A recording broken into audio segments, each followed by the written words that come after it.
Ladies and gentlemen, in this video I will try something new.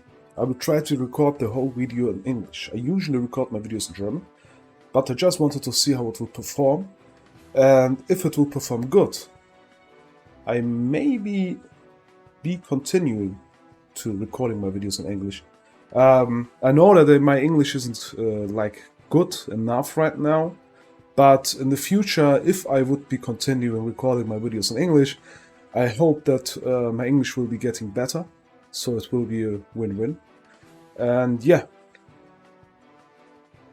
Yes, now I will be showing you a Drytron deck profile. I sold my YuGiOh deck last week because it isn't really fun to play. I mean, it's really strong. It's really strong. But if it is not fun to play, I don't know why I should playing it. I mean, if I win and don't have fun, I don't think it's worth to play the game, because one of the reasons I play the game is to have fun. But yeah, let's continue with Drytron. I am playing the Chaos Chaos Max Black Dark Magician. I don't know what the monster is called, to be honest, but you all know which monster I'm meant with the naming. Yeah. But I don't play with gimmicks like Vanity's Ruler or Herald of Perfection, because I think that the Chaos Max card is good enough and all the other cards are like win more. Yeah. I'm playing the 50 cards version. I'm playing a 50 cards version. I tried 40, 44 and 50, and if my calculations are correct, the 50 version is the best to play, because it's as consistent as the 44 card version, and the 40 card version isn't as consistent as the 50 or 44 version. But with the 50 card version we have more flex spots, and the possibilities to draw the flex spot are even higher than the 44 card version. Yeah, let's just start with the deck list. If you, I don't know, if you want to see how I calculated the possibilities and so on, just write in the comments down below, and I will be thinking about making a deck, not the deck profile, video about how to calculate the probabilities of your deck and the possibilities of having a playable hand in your deck. And yeah, so let's just start with the deck profile. It's pretty self-explaining, to be honest. We are playing 3 alpha. Yeah, like I said, we are playing as many names as possible. So we are also playing 3 zeta, 3 delta, and 3 gamma. Like all the good names. We aren't playing beta because it's just not worth. We're playing 12 Drytron names, like all the good ones at 3. But 12 nights isn't enough, so we are also playing 3 Nova and 2 Fafnir. I thought about maybe playing 2 Nova, 2 Fafnir, but as I said, we are trying to play as many names as possible. 3 Fafnir is too much, because it's not good to have 2 Fafnirs in your hand, it's just not worth it. So 2 Fafnir, 3 Nova is the sweet spot. Then we are playing 3 Cyber Emergency, then 1 Foolish, and now I tried playing Prosperity, part of Prosperity deck, but I think that the extra deck is too important right now, and because of YuGiOh, they are ripping our extra deck cards. I don't want to play Prosp, and when we play 50 cards, Prosp isn't as good as if we would be playing 40 cards. So for that reason, we are playing Jack in the Hand. This card might not be sounding as good as something like Prosp, because our opponent chooses 1 card and he gets one of the level 1 monster we are showing him. Then we choose one to get to our hand, the last one stays in the deck. So if we are showing our opponent something like Alpha, Gamma, Zeta, the possibility of them to get alpha, which is the most important one, to the hand, and then we are getting, let's say, zeta, isn't good. Like, I don't know how I started the sentence, to be honest. But with Drytron, 2 names is, I think, always playable hand. If you have 2 names in your hand, it's always combo. It might not be the biggest combo, but if we are going to the Chaos Max Magician, it's enough to win the game from there. So Jack in your hand is just another name, if you think about it that way. And I showed you like 24 names, and we are playing 50 cards on 24 names with 50 cards. If we think about drawing 5 cards, it's like, I think it was like 86 or 87% to have a playable hand, which is good. It's not amazing. Drytron still bricks sometimes, but it's good. And yeah, like 24 names. Then 1 Meteornus Drytron, we don't need to play 2. Kashira banishing our top 3 cards with Rysart, and we playing 50 cards. It's not as possible. It's not really happening that they banish our Meteornus.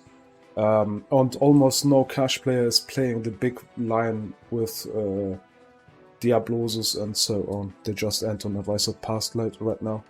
Yeah, then we are playing 3 Benton. I'm sorry that this one is a secret. I only have 2. 3 Benton. This card is amazing. It searches you like all white fairies. I mean, we don't play as much as some other versions do, but Benton search Burnten is always some fodder we can use to activate our Drytron effect, so it's nice. Then of course Natasha. Yeah, Natasha's Bay. Natasha is amazing. I won so many games just because of Natasha. Or in time, Natasha is also amazing. Like last locals, I went in time against Branded, and the Branded opponent just gave me the hand on timeout. I just thought, what? I have Natasha. I can just Natasha and win the game from there on. Like Natasha Steel effect, it is not once per turn. So how many boards I have cleared just with Natasha and 3 Benton in the graveyard is just amazing.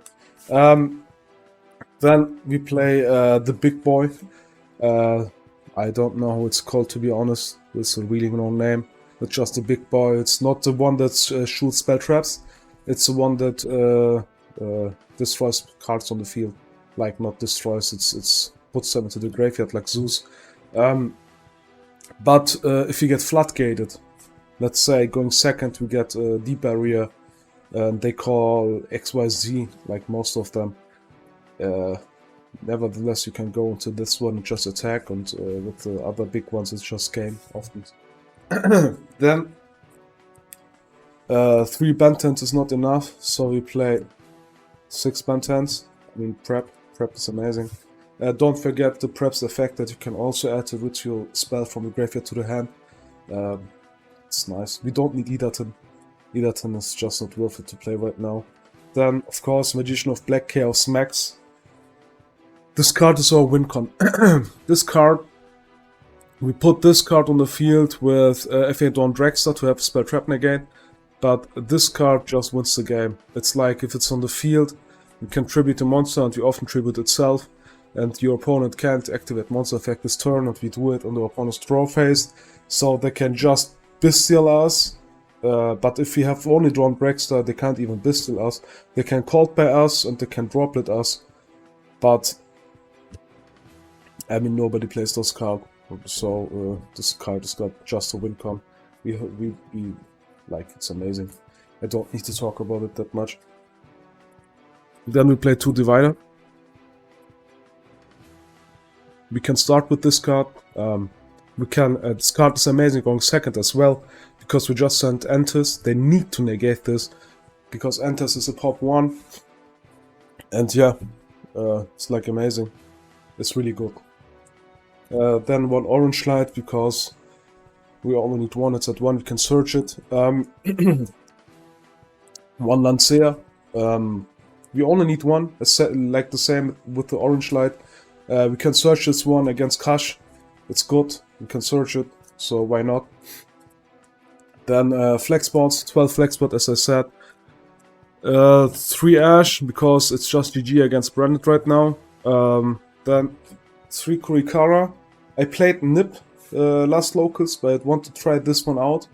I can't give you feedback right now about this card, but it sounds amazing on paper. So I just play it right now. Like I said, these are just flex spots. You can play like anything you want in them. 3 Talents, because Talents is amazing. And never last but not least, 3 Book of Eclipse. You can play Book of Moon. You can play anything you want. Eclipse is just good. If they have, let's say they have a big board and you activate Book of Eclipse and they Ash Book of Eclipse, it's still good for you because they can't Ash your Drytrons now. And Drytron just goes so much plus while comboing that most decks can't. I mean, like, let's say Labyrinth or Traptrix or something like that, they just can't compete with us. We're just going plus all the way. Then the XR deck, it's really simple. We play 2 Mu Beta Fafnir. It's like self-explanatory. Then 1 Downward Magician because of Zeus. Let's put Zeus here, and Fucho, or Fuko. Some are playing Nightingale instead of Fucho, but right now Nightingale isn't as good because they will just have a rise out on the field. You summon Nightingale, they will banish Nightingale and GG. But let's stay at the Kashtira example. A rise out is most oftenly summoned in defense, so if you summon Fucho, this card is unaffected. So we can just attack a Rysart, take a little bit of damage, put... I wouldn't put Downward Magician if a Rysart is there. We put Zeus, and Zeus just empties the board. But yeah, then for the last XYZ we're playing a Beatrice. It's like a combo piece if you have a bad hand, but Beatrice is like amazing still. I don't know why this card isn't banned. To be honest, this card is amazing. Then Entis. Entis is just Entis. Diviner, set Entis, GG. Herald of Arclight. Diviner, send Herald of Arclight. Search anything we need in our hand to be able to play. It's also GG. And why the heck did my camera stop working? Okay, give me a second. Oh, I'm back. The camera stopped working, I don't know why. Like I said, Herald of Arclight. It's just amazing. Then FA Dawn Dragster. In our, let's say, Alpha Zeta combo, we are putting on field Dynamond with Chaos Max on the graveyard, plus FA Dawn Dragster on the field. It's just a spell trap Nugget. It's really easy to build for us. We just need Diviner, or let's say a level 1 Drytron, and let's go. Then for the Link lineup, we're playing a Relinquished Anima. Camera stopped working again. Playing an Anima. You can also play Linkuriboh. I like Anima Steel Effect, that's the reason why I'm playing it. We don't need the bottom arrow from Linkuriboh, so Anima is just enough. Then we are playing Nightmare Phoenix, like Link 2, just to get something to the graveyard, like for example Natasha. And also the possibility to destroy a back row is good. Then we are playing 2 Dynamond, or Dynamondo. This card is amazing. That it can summon the Chaos Max from the graveyard is just one thing. It can also send cards from the field back to the deck. And it's a Link 2 with 2200 attack, so it's bigger than Baguska. This card is really good. This card is really strong. We're playing it at 2 because Kash likes to banish one of them. If they are able to activate the effect of Unicorn, they like to banish one of them. So 2 is like the sweet pot. Then Appaloosa. I have never built this monster. Because always, if I had the possibility to build Appaloosa, I also had the possibility to win. So I never built this, but I have the feeling that there are some matchups that Appo will be good. So it just sticks an extra deck. I have one flex board in the extra deck, let's say, and this is just upper right now. And last but not least, Borrowsword Dragon. You can also play Access Code. I like Borrowsword because it's really easy to AutoK with it. If you can get Borrowsword on the field, and let's say a Drytron monster in attack position, you attack with Borrowsword, you attack with Drytron, switch the Drytron to defense and attack with Borrowsword again. So it's game. And yeah, that would be it with the Drytron deck profile.